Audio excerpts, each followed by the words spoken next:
Fátima no lo contó todo. El plan de Dios para el triunfo del Inmaculado Corazón de María.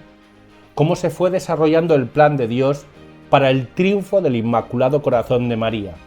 El enorme cúmulo de profecías sobre nuestro tiempo coinciden en que el cielo nos está dirigiendo hacia el triunfo del Inmaculado Corazón de María. ¿Y qué significa? Que Nuestra Señora reunirá a sus hijos, los instruirá, los purificará y los conducirá hacia una era de paz, pasando por encima de la tribulación. Y para que sea posible, el cielo quiere instaurar la devoción al Inmaculado Corazón de María. Como sabemos, anunció en las apariciones de Fátima en 1917. Pero movimientos sobrenaturales, casi olvidados por la historia, comenzaron a preparar el terreno con anterioridad. Es eso lo que vamos a contar aquí.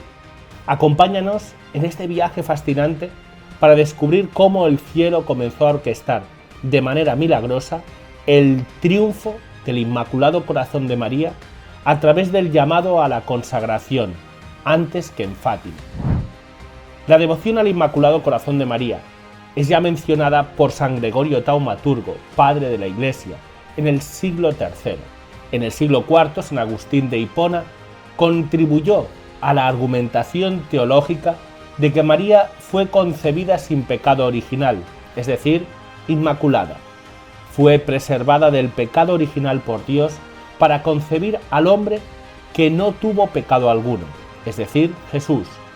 Luego, en el siglo XVII, el sacerdote francés San Juan Eudes escribió las primeras obras sobre el corazón inmaculado de María, y en 1830 tiene lugar en París la primera aparición moderna de la Santísima Virgen María, la Medalla Milagrosa. Comienza lo que el Papa Pío XII llamó la Era de María, una etapa de repetidas visitaciones celestiales, y la invocación que María le dictó a Santa Catalina Labouré se relacionó con la Inmaculada Concepción. Fue: «Oh María sin pecado concebida, rogad por nosotros que recurrimos a vos». Ese clima favoreció a que el Papa Pío IX promulgara solemnemente el dogma de la Inmaculada Concepción en 1854, y 4 años más tarde, la aparición de Nuestra Señora en Lourdes confirmaría de manera inesperada la definición del dogma. ¿Y cuándo comenzó la movida a la consagración al Inmaculado Corazón de María? Fue antes que eso. El inicio formal de la consagración al Inmaculado Corazón de María comenzó en 1836. Ocurrió 6 años después de la aparición de la Medalla Milagrosa en la Rue de Bac y 18 años antes de la aprobación del dogma de la Inmaculada Concepción. El padre Charles Dufrichet Desgenetes era párroco de Nuestra Señora de las Victorias en el barrio de Bourse de París y estaba desanimado y descontento. Tenía el cargo desde 1832 y, a pesar de sus esfuerzos, tenía solo 40 personas en la misa dominical. El barrio había sido descristianizado desde la Revolución, y el sábado 3 de diciembre de 1836, el padre Desgenetes sintió la tentación de desesperarse mientras celebraba la misa. Oyó una voz lúgubre que le dijo: «Aquí no haces nada, tu ministerio es inútil. En 4 años, ¿qué has ganado? Todo está perdido. Esta gente ya no tiene fe. Por prudencia, deberías retirarte». Aterrorizado, pierde el hilo de la misa y casi se detiene antes de consagrar por miedo al sacrilegio, y pide a Dios que lo libere de esta desgraciada distracción.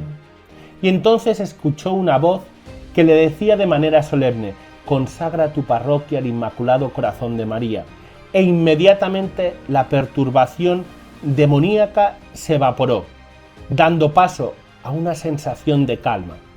Terminada la misa, se dirige a la sacristía, repitiéndose que no debe detenerse en una ilusión, ni atreverse a convertirse en un vidente. Y mientras reflexionaba, la misma voz se eleva de nuevo: «Consagra tu parroquia al Inmaculado Corazón de María», y cae de rodillas. El sacerdote intenta rechazar esta sugerencia, pero es en vano.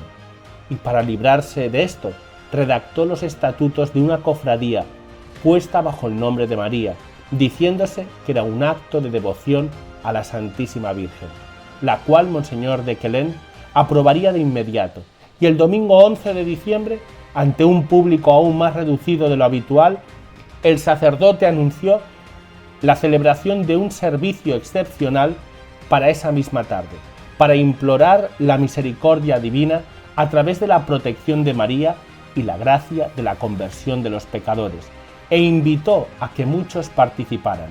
Él pensaba que no habría nadie a las 7 de la tarde, pero llegada la hora del servicio, la iglesia estaba llena, casi 500 personas.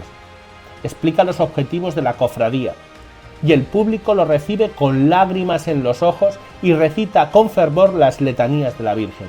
Y al llegar a la invocación refugio de los pecadores, ruega por nosotros, el sacerdote exclama: María adopta esta piadosa asociación. Dame como señal la conversión del señor Joly. Iré a su casa mañana en tu nombre. ¿Y qué pasó con el señor Joly? El señor Joly era un octogenario. Fue el último guardián de los sellos de Luis XVI. Masón, enemigo de la religión, estaba enfermo, ciego y aislado. En su juventud, este hombre había aceptado doctrinas anticlericales, prejuicios contra la Iglesia, pero al padre Desgenetes lo había visitado varias veces y había sido rechazado. El 12 de diciembre el padre Desgenetes regresó a casa del señor Joly y tocó a la puerta. Los empleados no querían dejarle pasar, pero éste insistió de nuevo y por fin pudo llegar donde el anciano. No había cruzado más que unas cuantas palabras corteses cuando el señor Joly pidió al padre que lo bendijera. Conmovido profundamente, el sacerdote lo bendijo y en ese momento el anciano exclamó: «Su visita me está haciendo tanto bien, padre. No lo puedo ver, pero siento su presencia. Desde que entró a mi cuarto sentí una paz, calma interior y una felicidad que nunca antes había experimentado». Entonces el padre, al ver la disposición tan extraordinaria que tenía el señor Joly, le preguntó si quería confesarse, a lo cual contestó inmediatamente que sí. El padre Desgenetes había pedido una señal y la había recibido claramente. Ahora ya estaba convencido de que estaba haciendo la voluntad de Dios y que tenía una misión auténtica que cumplir. Todo este movimiento de la consagración al Inmaculado Corazón de María dio fruto rápidamente. Solamente en 4 años las comuniones que se distribuyeron en Nuestra Señora de las Victorias crecieron de 720 en el año 1835 a 12.500 en 1838. Para este mismo año la archicofradía tenía 7.900 miembros, igual que la Medalla Milagrosa. A través de la aprobación papal, la archicofradía de la Inmaculada Concepción de Nuestra Señora de las Victorias alcanzó gran empuje con la fundación oficial, que la convirtió en la gran precursora de Fátima, aparición que sería el foco de nuestros tiempos para promover la devoción al Inmaculado Corazón de María. Luego la parroquia sería testigo de numerosas gracias concedidas por la Virgen, como lo muestran los exvotos en las paredes de la iglesia. La más conocida sucedió en mayo de 1883, cuando Santa Teresita de Lisieux tenía apenas 10 años y estaba a punto de morir. Su padre envió una donación a Nuestra Señora de las Victorias para que hicieran una novena de misas por su salud. Luego Santa Teresita atribuiría lo que llamó el milagro de su curación a Nuestra Señora de las Victorias, y por pura providencia divina sería allí donde se inauguró la adoración nocturna al Santísimo Sacramento. Hermann Cohen, músico y miembro de una adinerada familia judía, tuvo una conversión eucarística al catolicismo en 1847 y llevó adelante la idea de fundar una adoración nocturna al Santísimo Sacramento en 1848. Y hasta aquí nuestro vídeo de hoy. Muchas gracias por haberlo visto, pero antes de despedirme me gustaría invitarte de forma especial a formar parte de nuestra comunidad de WhatsApp. Te comparto en las pantallas finales el enlace a nuestro canal de WhatsApp. También pongo el enlace en la descripción de este vídeo para que puedas acceder hoy mismo. También en las pantallas finales te comparto el enlace al último directo que hemos hecho en Tectón, no te pierdas los directos de Tectón, donde tratamos temas de gran importancia para nuestra fe. Muchas gracias y que Dios te bendiga.